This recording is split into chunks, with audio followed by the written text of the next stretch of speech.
de la guía de nasofaringe, que luego les voy a mostrar unos constraints que sí cambian un poco más, y luego vamos a considerar estos dos estructuras. No están clasificadas como un órgano a riesgo como tal, pero sí hay que tenerlos en cuenta y necesitan una adecuada contorneo, una adecuada delimitación. Y son primero el body, que siempre hay que hacer correcciones en el body. Recuerden que al final nosotros cortamos los PTBs del body. Si el body está mal contorneado, pues vamos a tener conflictos, no solamente nosotros, sino cuando lo pasemos a los físicos, para la planeación va a ser mucho más complejo. Recuerden que hay estructuras, hay tumores bastante irregulares, que el body no va a ser el body normal que se autosegmenta con los programas, con el software, sino que hay que hacer unas correcciones. Entonces hay que hacer esas correcciones basados en cada tumor, en cada tipo de tumor, basados en la máscara termoplástica, las correcciones que eso es un error bastante frecuente. Y ojo con esto, lo otro es el bolus. Hay que considerar los bolus. Si tenemos un bolus que se va a tratar, ya sea un bolus hecho con el plan, con el TPS, o si lo vamos a hacer de manera 3D o con impresión, tenemos que decir en la hojita, o no sé cómo lo hagan en otros centros, lo que se va a tratar, el bolus, qué tipo de bolus es, dónde va a ser la ubicación real del bolus, idealmente tomar una foto para que todos estén en la misma línea y sepan exactamente dónde queda y no quede más torcido, más girado. Y lo otro es cuál va a ser el espesor del bolus, 0,5, 1, lo que sea. Y lo otro son los artefactos. Hay que contornear los artefactos y hay programas y se puede generar una cancelación de esa densidad que genera esos artefactos. Y los nuevos software, los nuevos tomógrafos de simulación, los más actuales, tienen un proceso en que automático, hay una opción que automáticamente los va a cancelar y mejora bastante esa distorsión que generan los artefactos. Pero hay que contornearlos, no como un órgano a riesgo estricto, pero sí como una estructura que se debe tener en cuenta al momento de hacer el plan de tratamiento. Ahora, ya habiendo mencionado todos los órganos a riesgo, vamos a ver que estos órganos a riesgo, como ustedes saben, se van a dividir y se van a clasificar. Se van a clasificar en órganos a riesgo en serie u órganos en paralelo. Y ya les voy a decir por qué es importante conocer esto. Órganos en serie, entonces la imagen de la izquierda vemos un órgano paralelo donde está subdividido, ejemplo, en 6 estructuras, 6 subunidades, como en este caso del paralelo, mientras que el serial está 3, pero como su nombre lo dice, en una serie. Entonces, ¿cuál es la consideración acá de la imagen del lado derecho? Si yo tengo este órgano a riesgo, donde esta estructura, esta subunidad me falló, se dañó por la radiación, pues los órganos en paralelo tienen la ventaja de que aunque esa subunidad me falló, las otras 5 van a tener una subfunción y van a suplir y van a intentar hacer su función cada una. Entonces vamos a tener un daño en el órgano más leve, pero no vamos a tener un daño absoluto en toda la función del órgano. Contrario a los órganos en serie, que el clásico ejemplo, que siempre se ponen en todas las imágenes porque es como de lo más catastrófico que puede pasar, como la médula. La médula es un órgano en serie. Si tengo un daño a nivel de cualquiera de las tres, cualquiera de sus subunidades, es un daño absolutamente catastrófico porque vamos a tener una pérdida de la función del órgano completa.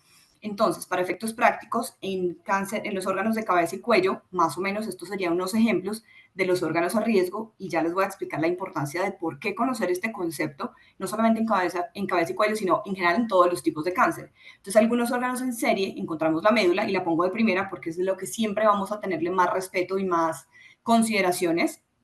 La médula espinal, el esófago, el quiasma, la glándula pituitaria, la laringe y el tallo. Dentro de estas dos, las más críticas serían, por supuesto, la vía óptica, en este caso el quiasma, pero sobre todo la médula y el tallo cerebral. Entonces, esas serían las de mayor cuidado. Y los paralelos, digamos que una opción de entender cómo funcionan los paralelos es que los órganos pares van a ser paralelos, pero no es solamente su única consideración, porque por ejemplo tenemos las glándulas parótidas y las submandibulares que son paralelas, que son pares, perdón. Entonces, si no tengo una que está funcionando, el cuerpo es supremamente inteligente y compensa con la función del otro órgano.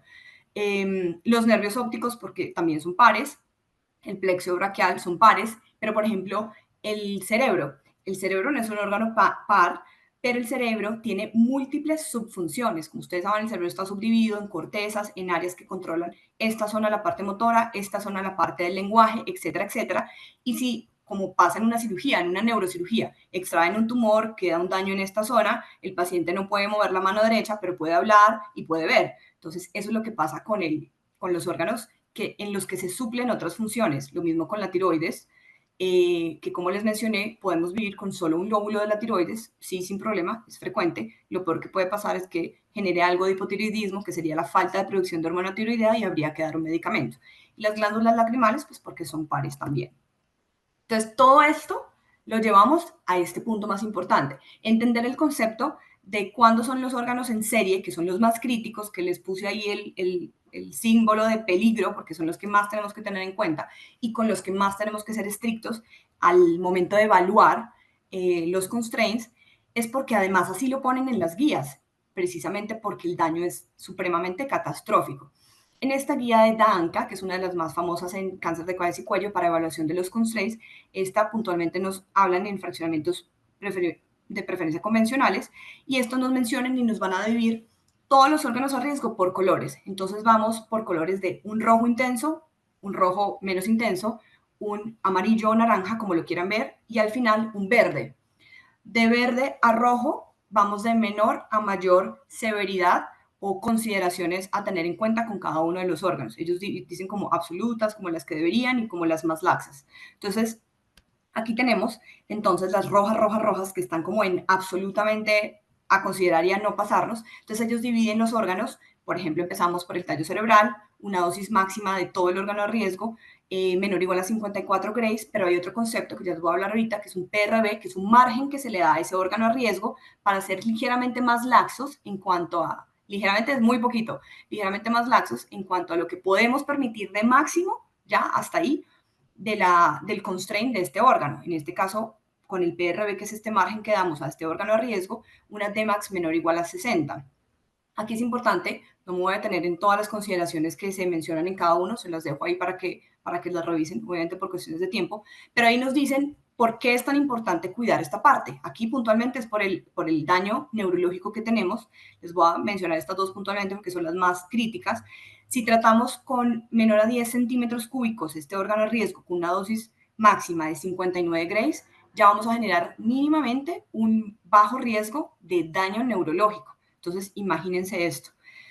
En la médula espinal, una Tmax menor o igual a 45 y un PRB con este margen de 50 Grays. Y ojo a esto, el riesgo de daño neurológico está estimado del 6% para dosis de 60 Grays.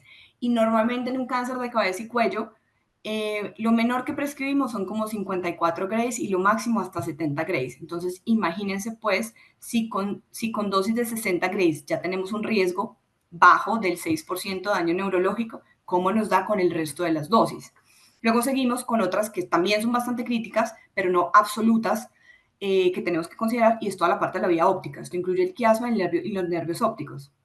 La dosis máxima va a ser 54 Grays y para el PRB van a ser 60 Grays. Aquí el efecto adverso más grave es alteración de la agudeza visual, que es lo que tenemos que cuidar.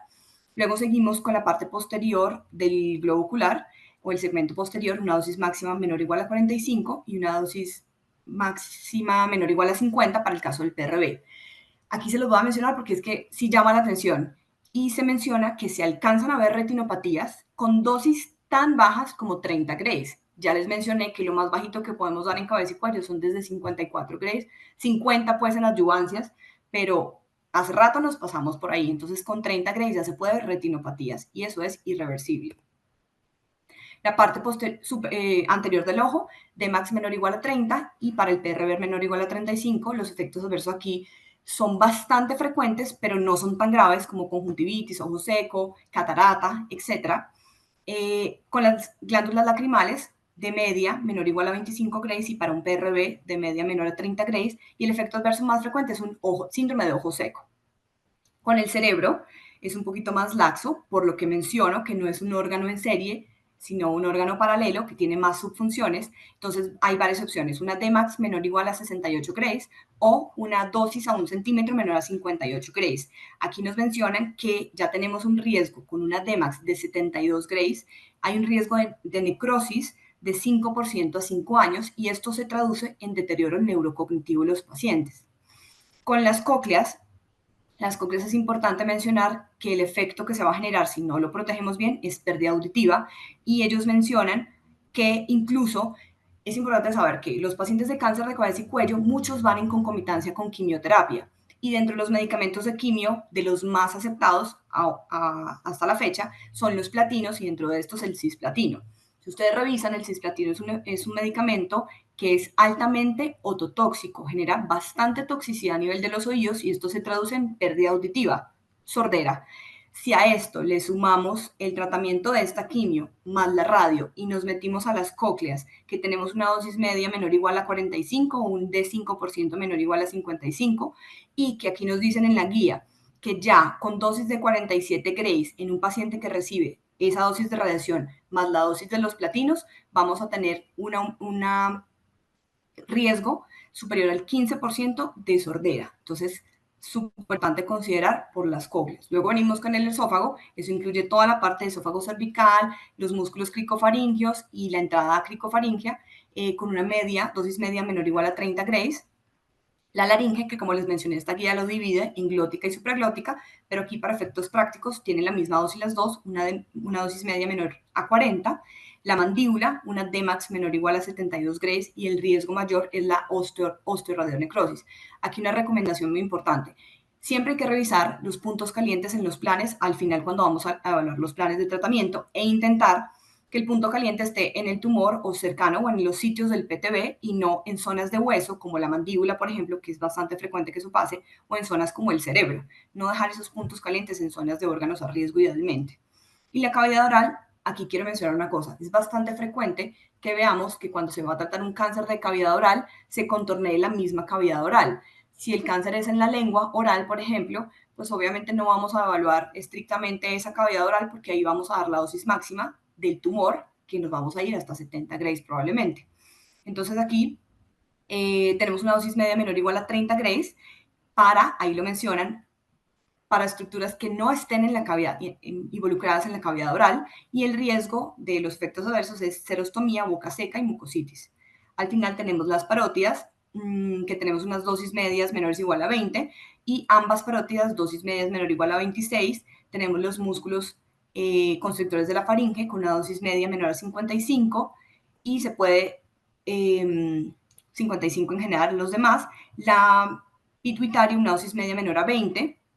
Lo que genera esto son trastornos hormonales, porque la hipófisis es la que me controla ciertas glándulas importantes que producen hormonas en el cuerpo. La submandibular es una dosis media menor o igual a 35, y la tiroides una dosis media menor o igual a 40. Y los más Luis, laxos, que son... ¿Ah? Ben ¿Hola? tiene un comentario que tiene la mano alzada un minutico, por Ay, no lo vi. Dime. Está bien. Am, pues primero, este resumen es excelente y todos van a tener acceso a nuestros materiales para poder revisar esta tabla y como ven en la tabla, hay limitaciones que todos son alrededor de 70 o menos y eso es la prescripción que estamos dando. Entonces hay la posibilidad de causar daño real en cada tratamiento que hacemos. Y hubo unas preguntas buenas en el chat que quiero llamar atención. Uno fue de Yael Flores Pimental sobre el plexo braquial, que a veces está olvidado en los De acuerdo. casos. Y una pregunta fue, ¿cuándo es obligatorio delimitarlo? Y doctor Martínez contestó que es obligatorio contenerlo Ok. en tratamientos donde el dosis de prescripción superen los 45 a 50 grados. Y am, eso es importante am, para considerar. No solamente es en tratamientos de cabeza y cuello, pero todos los tratamientos donde hay un overlap de campos en el cuello, es importante tener en cuenta cada órgano de riesgo que está mencionando. Es correcto. Gracias, Ben.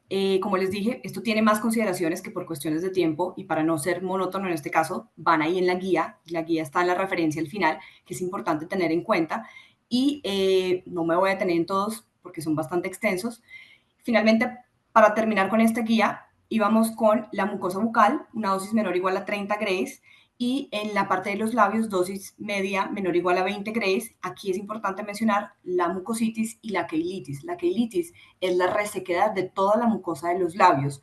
Hay una queilitis que es solo de los labios y una queilitis que es angular, que es cuando estas comisuras de los labios se parten entre comillas y se ponen bastante resecas. Eso es bien importante y es bastante frecuente en los pacientes. Y con los hipocampos hay unas consideraciones especiales. Los riesgos son de pérdida de memoria. Tenemos una evaluación de un D40 menor de 7.2 Grays, teniendo en cuenta el EQ2, pero aquí es lo que voy a mencionar.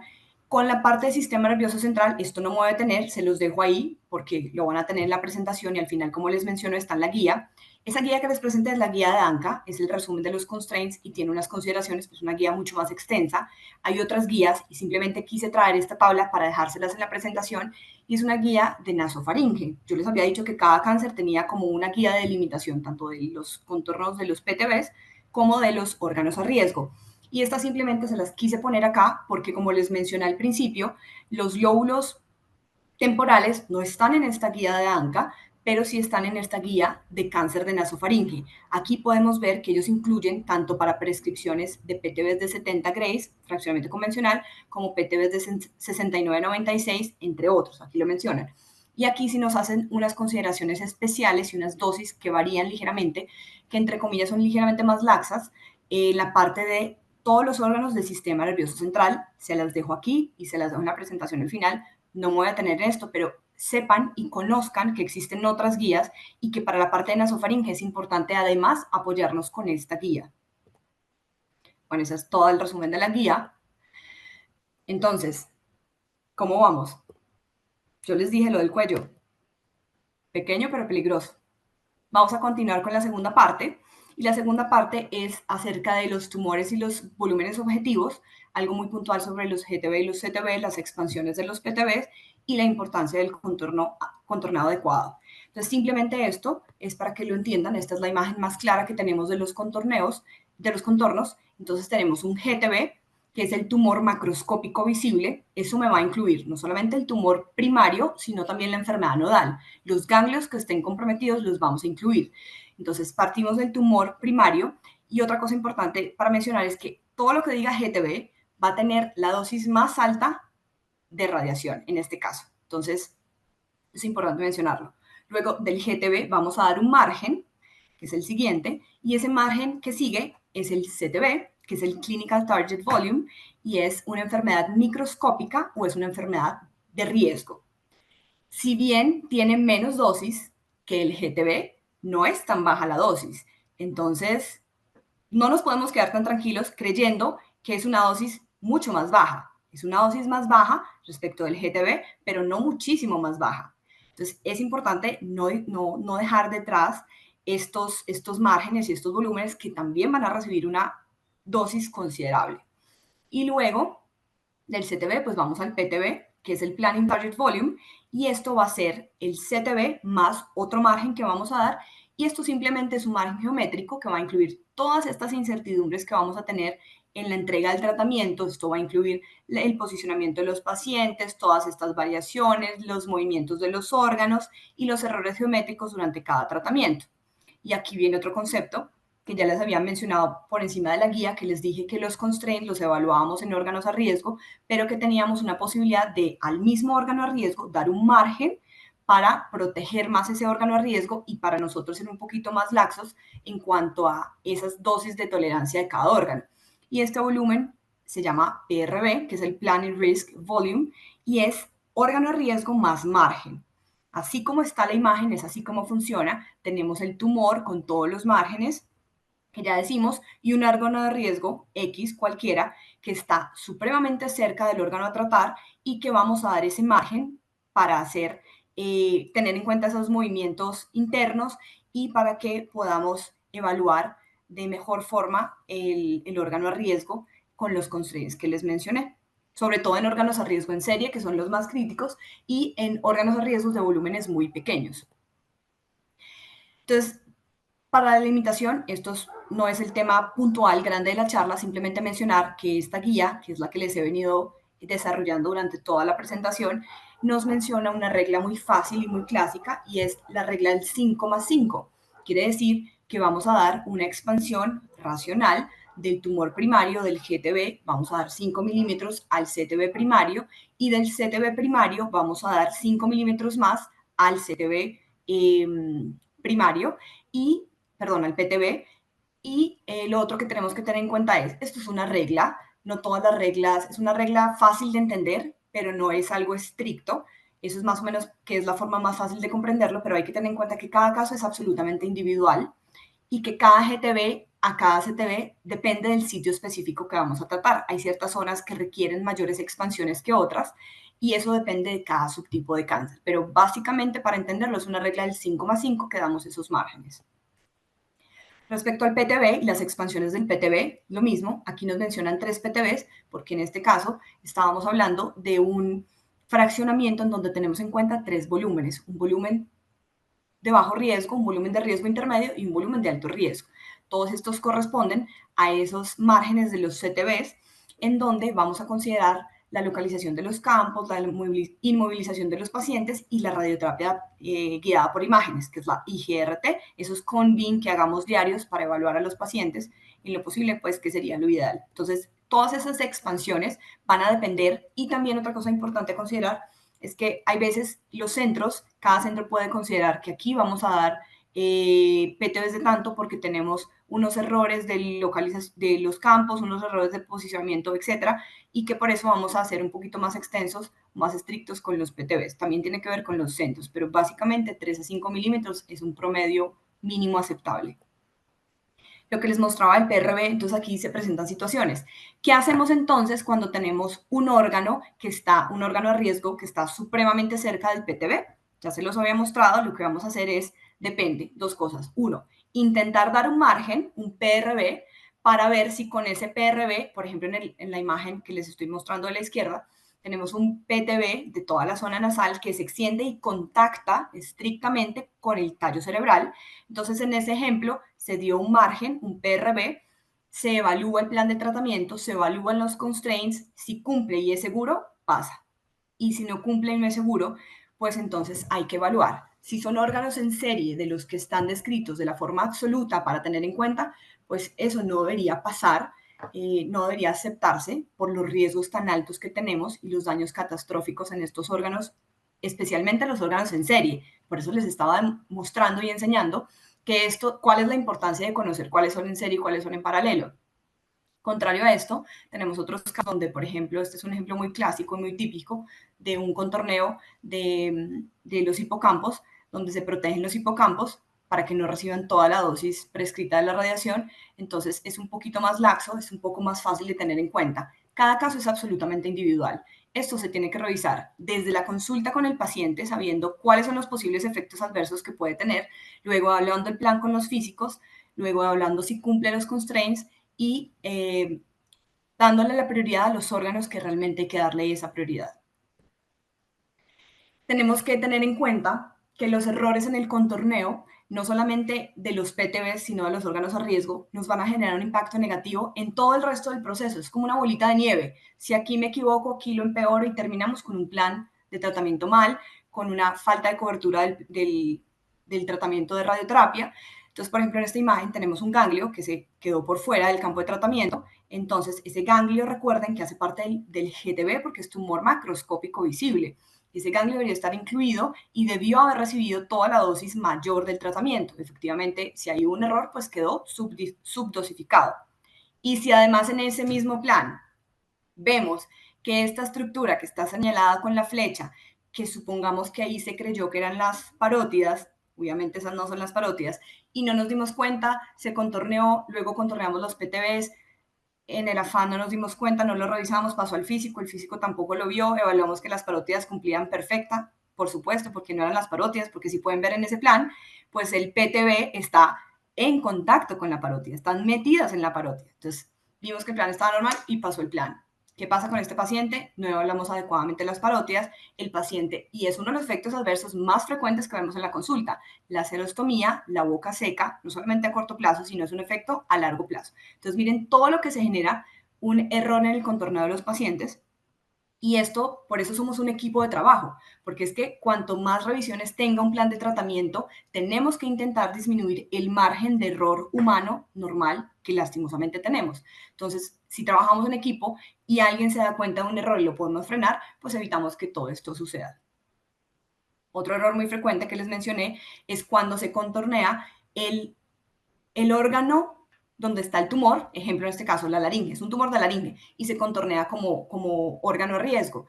Por supuesto, si el órgano a riesgo es la laringe, perdón, si el cáncer que vamos a tratar es en la laringe, pues la laringe no la vamos a evaluar como un órgano a riesgo, sino que la vamos a evaluar con una dosis alta, como un target, como un PTB, que es lo que vamos a tratar. Esto pasa muy frecuente con la laringe y muy frecuente con la cavidad oral. Y en la última parte vamos a tener los impactos, son los efectos en los errores de posicionamiento y los impactos en el plan de tratamiento y algo sobre las toxicidades a corto y a largo plazo. Entonces vamos a presentar este caso. Este es un caso de errores de posicionamiento y cuál es el impacto. Entonces tenemos este caso de una prescripción de un bus simultáneo integrado a una dosis de 2 PTBs, una dosis de 69,96 en 33 fracciones. Cada fracción va a quedar de 212 centigrays y otro PTB de 54,90 donde vamos a tener 33 fracciones. Y este plan fue hecho en técnica PIMAT con 6 arcos. Del lado izquierdo vamos a ver el plan original.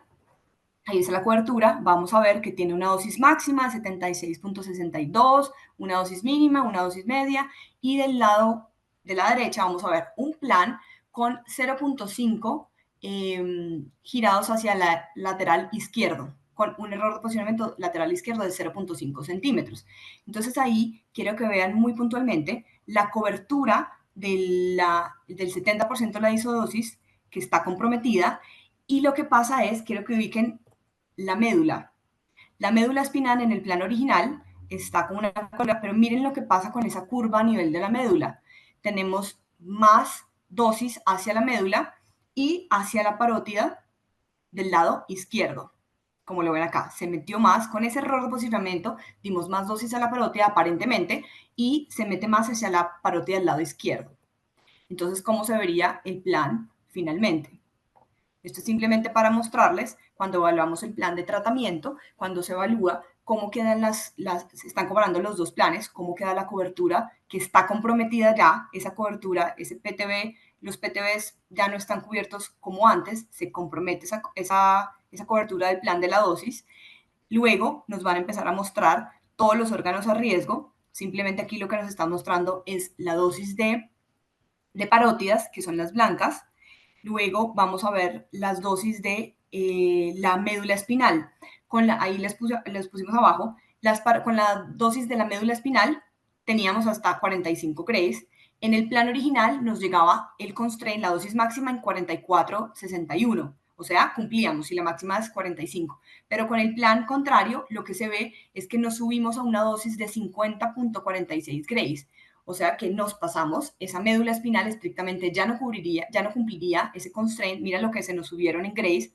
Luego con la parótida izquierda teníamos una dosis media límite de 26 grays. En el plan original teníamos 22 y en este plan, con ese movimiento, se nos subió hasta 29,2. O sea que tampoco nos cubre. La derecha está un poquito más baja y con la médula del plexo braquial seguimos cumpliéndolo según la guía. Esto en este ejemplo de un posicionamiento lateral izquierdo de 0,5 centímetros. Es el mismo ejemplo, el mismo plan original, pero ahora vamos a tener un cambio en la posición de 0,5 centímetros, pero posterior. Miren cómo se afecta la cobertura. Nuevamente lo que pasa con la médula, miren posterior, está casi la mitad de la médula cubierta. Y lo otro es que si revisan, la dosis media que teníamos se nos baja casi a la mitad de la cobertura. Estábamos en 40,6 y se nos baja hasta 24,24. Entonces vamos a ver qué pasa con el plan. Nuevamente lo de la médula, que les dije que es lo más evidente. Ahí ya no se ve tan afectada. Esto es simplemente el plan. Lo mismo del plan, mostrando los dos planes comparando. La cobertura, el compromiso de los PTB está ligeramente comprometido. Efectivamente, a la dosis máxima en la médula, que era 45, teníamos 44.6 en el plan original y nos subimos hasta 55.6. Si algo les hice énfasis es en que la médula es uno de los órganos que más tenemos que cuidar y miren lo que pasa con estos 0.5 centímetros posteriores en un plan que ya lo habíamos cuidado, que ya cumplía y que estaba con todas las revisiones adecuadas, pero miren lo que pasó. En este momento ya no cumple y se nos mete en ese posterior, claro, la médula es más posterior, entonces se nos mete hasta 55 grays, nos pasamos de la médula, o sea, error. Las parótidas no estaban tan afectadas y el tallo y el plexo braquial estaba con este error, estaban todavía cumpliendo las guías. Y ahora, ¿qué pasa cuando tenemos el mismo plan, pero ahora sumamos los dos errores? Lateral izquierdo y posterior de 0.5 centímetros. Lo mismo, vamos a tener comprometida la cobertura, la médula, miren, casi que yo creo que 2/3 de la médula nos la llevamos, y ahorita en este caso sí tenemos más dosis comprometiendo la parótida izquierda. Ese es el plan. ¿Cómo quedaría? Nuevamente las dos curvas, la cobertura van a estar comprometida, luego nos van a empezar a mostrar otra vez los órganos a riesgo, que son la médula. Nuevamente aquí nos excedimos, este es donde más nos excedimos, estábamos en 44 y nos subimos hasta 56.3, la peor de todas con este posicionamiento, y la parótida izquierda igual se nos fue, bueno, nos llegó hasta 24.7, sí se nos sube, y nos cumple, pero se nos sube. La parótida derecha está igual, el tallo y el plexo siguen cumpliendo, perdón, el tallo sigue cumpliendo, pero miren el plexo braquial, lo que pasa que va a recibir más dosis. Se nos sube, aunque a pesar de que sí cumplió, se nos sube ligeramente de 63 grays a 65. Por eso lo que decían y lo que preguntaban ahorita, si tenemos un órgano de riesgo es para contornearlo y para evaluarlo. Miren que aquí sí se nos afectó en este cambio de posicionamiento. ¿Y qué pasa si el paciente pierde peso y no lo resimulamos? Porque es que resimular implica doble trabajo para todos y lo tenemos claro. Si algo aplica en cáncer de cabeza y cuello es la radioterapia adaptativa. Sabemos que esto les va a pasar a los pacientes, la gran mayoría van a perder mínimo un 15%, pueden llegar hasta perder un 15% del peso, entonces es algo que sí o sí va a pasar. Aquí les vamos a presentar una tomografía inicial y una tomografía de resimulación donde vemos todo el peso que perdió el paciente y vamos a ver qué pasó con esa distribución de dosis. Miren que esto en azul era la parte del cuello electivo que no estaba en rojo, digámoslo así, y que no debería estar recibiendo toda esa dosis máxima, esa dosis mayor, perdón. En la resimulación estamos viendo cómo cambió el volumen de tratamiento, no solamente porque el paciente bajó de peso, sino también porque redujo ese tumor de mayor tamaño. Y efectivamente, en este plan, que era un BIMAT de 2 arcos, cambia la representación de la distribución de la dosis, y ese es el problema de no resimular. Les voy a mostrar una imagen, espérenme un segundo. Entonces, en la imagen, el resumen de esto, lo que pasa aquí es que esa cobertura inicial, donde ven la distribución de dosis, lo que estaba en azul era una dosis menor, era un volumen de menor dosis, donde vemos acá esa dosis, al haber perdido peso, se nos pasa, hay más dispersión de dosis, se nos pasa, y ese volumen naranja no debería estar recibiendo de ese lado, del lado contrario sí, porque era el tumor donde se iba a tratar con la mayor dosis, pero del otro lado no debería estar pasando. Entonces miren cómo nos cambió la dosis, cómo nos cambia toda esa distribución de dosis en un paciente donde cambió el peso y cambió el volumen del tratamiento. Entonces miren todo el impacto que esto genera. Entonces ahora sí vamos a necesitar ayuda, porque entonces, ¿qué pasa con todos estos errores? ¿Qué vamos a hacer? Pues ya llegamos a lo que no queríamos llegar, y que en gran parte, como lo dijo Ben ahorita, son muchos efectos adversos los que se van a presentar. Muchos pueden ser bastante esperados, pero muchos no, y la responsabilidad es de todos nosotros como grupo de trabajo de radioterapia. Entonces, a ustedes es más fácil, sobre todo a los tecnólogos, que van a ver los efectos agudos durante el proceso del tratamiento, pero no les van a llegar los efectos tóxicos a largo plazo, que son los que nos llegan a nosotros a la consulta. Entonces, dentro de los agudos son los que ustedes están más acostumbrados a ver: mucositis, cambios en el gusto, ansiedad, estrés, radiodermitis, cialorrea. Aquí me voy a detener. Cialorrea es porque al principio los pacientes durante el proceso del tratamiento con radioterapia agudo, van a presentar cambios en la saliva. Al principio van a presentar aumento en la producción de saliva, incluso va a empezar a cambiar la consistencia de esa saliva, se puede volver más espesa, incluso hay pacientes que les cuesta tragar y si a eso le sumamos la disfagia, pues peor, hasta el punto en que se tienen que extraer la saliva de lo espesa que es, pero eso es en el proceso agudo. Vamos a ver qué pasa en el proceso a largo plazo. Deshidratación, malnutrición, pérdida de peso, mayor dependencia de los opioides, requieren más dosis de medicamentos, miedo a morir por todo el estrés, todo el proceso, viéndose algo deteriorados y, por supuesto, retrasos en el tratamiento, que es absolutamente frecuente. Eso es lo más frecuente que van a ver en la parte aguda. Pero eso no es lo peor, porque muchos van a resolver. La peor parte es lo que queda, los efectos a largo plazo y las secuelas que nos quedan de estos efectos que puede que no se resuelvan. La serostomía. Entonces, al principio les dije cialorrea, exceso de producción de saliva, pero al final vamos a tener boca seca. Y esto es de lo más frecuente que se presenta. Los tratamientos, los pacientes, es de lo que más puede quedar como secuela.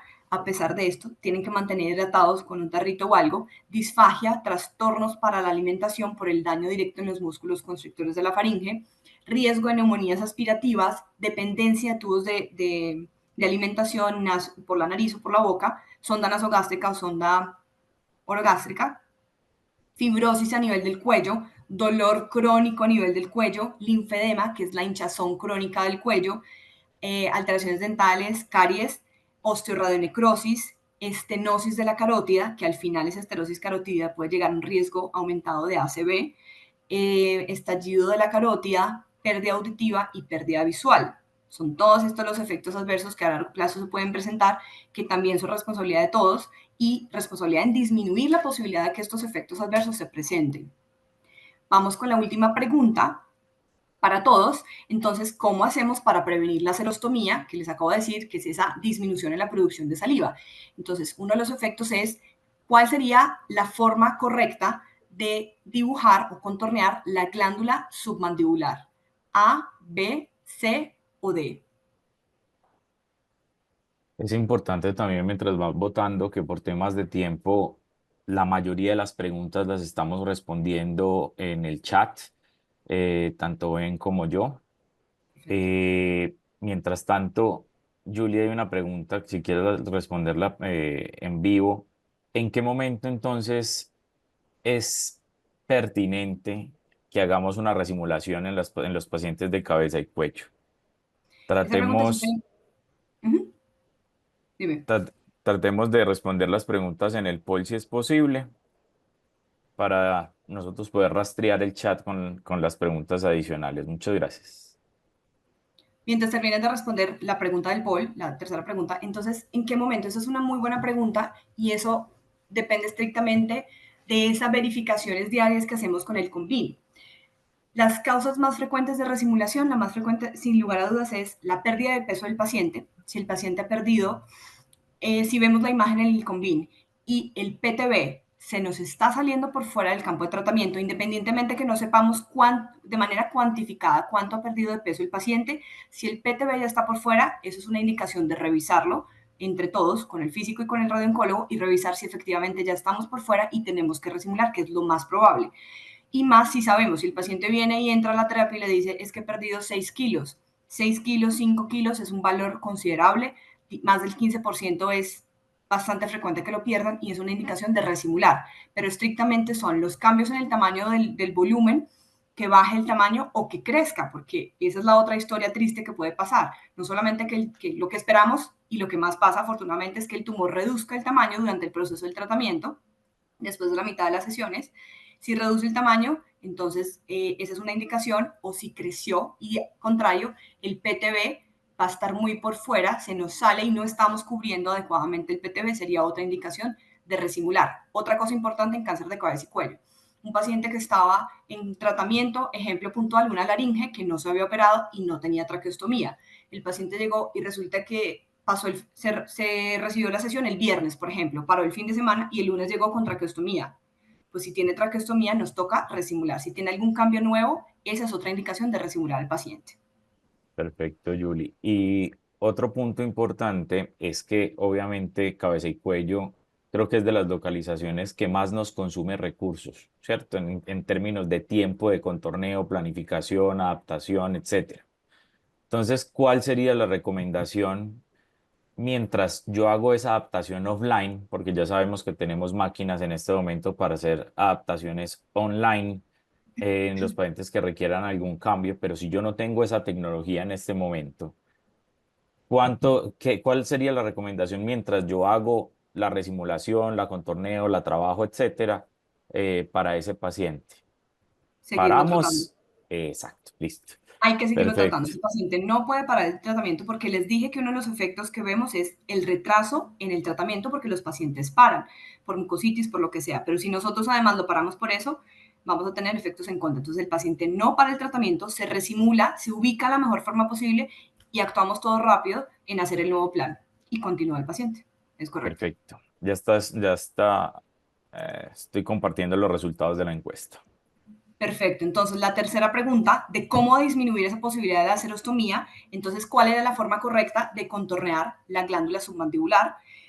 Tuvimos la mayor respuesta, el 51%, la letra C, seguido del 30% la letra A, y luego un 14% la letra B y solo el 5% de la letra D. Entonces, la respuesta que dieron fue la C. La respuesta más correcta es la respuesta B. En este caso, la glándula submandibular, recuerden que está, como su nombre lo dice, submandibular, abajo de la mandíbula. Es una zona que se ve, esa imagen no se ve tan clara, pero si ustedes lo ven en la tomografía de simulación, les dije que es una imagen que se puede ver un poquito más oscura, un poquito más hipodensa respecto a las otras estructuras. Son bilaterales, están más o menos a este nivel y están a nivel de la zona posteromedial del borde de la mandíbula, como está mostrado en la respuesta B. Las opciones A y C son músculos, entonces no hay que confundir la parte muscular con esta glándula, y la D es un ganglio que estaba ahí presente. Entonces la respuesta es la B. Acuérdense de mí, por favor, cambien los contrastes, jueguen con los contrastes y véanlo en todos los cortes de la tomografía porque para eso son. Y para finalizar, algunos comentarios para llevar a casa entonces. El reto mayor de estos tratamientos en cáncer de cabeza y cuello es lo que les dije al comienzo, es la cantidad del número de órganos a riesgo que tenemos en la zona que vamos a tratar. Aquí lo que se pretende es que intentar hacer el mejor contorneo de los órganos a riesgo y de los PTBs, por supuesto, y eso nos va a permitir hacer un mejor plan de tratamiento y asegurar la protección adecuada de los órganos a riesgo. Definitivamente intentar no comprometer los PTBs para cuidar ciertos órganos a riesgo, pero ojo, cada paciente es individual y depende de cuál es el órgano a riesgo comprometido, si es en serie y de esos de serie cuál es. Entonces, digamos que si se puede no comprometer, perfecto, pero si el órgano a riesgo es de estos más críticos que le mencioné, ojo, hay que evaluarlo y hay que revisar muy bien ese caso. No olviden que los impactos negativos en la planeación del tratamiento cuando no acomodamos bien a los pacientes. Miren todos los efectos que les mostramos con 0.5 de movimiento en ciertas zonas y más si lo movemos en dos sentidos diferentes. Entonces, todo esto nos genera toda esta posibilidad de presentar mayores efectos adversos, incluso a largo plazo. Sin lugar a dudas, trabajar en equipo siempre nos va a facilitar esa posibilidad de ofrecer un tratamiento más seguro y más efectivo y asimismo reducir esos errores durante todo este proceso. Recuerden estrictamente que cada caso es individual. Eso es lo que hace complejo todos estos procesos. Cada caso es absolutamente individual. Y al final, lo más sencillo, si tienen alguna duda, pregunten. Somos un equipo, es normal tener dudas, nos tenemos que apoyar unos con otros y creo que en la mayoría de los centros siempre debe haber alguien que esté dispuesto a resolver alguna duda. ¿Cuál es el propósito final de todo esto? Pues con el trabajo en equipo, entre todos, no solamente detener el cáncer, sino disminuir toda esa posibilidad, todas esas secuelas tan fuertes que si hay un cáncer donde tengamos más efectos adversos, es en cáncer de cabeza y cuello. Entonces, todo este propósito es solamente entre todos disminuir ese cáncer, luchar contra este cáncer y disminuir esa posibilidad de todos los efectos adversos que podemos presentar. Aquí hay algunas referencias que les dejamos, eso va a quedar en la presentación. Listo, estamos. Todo claro.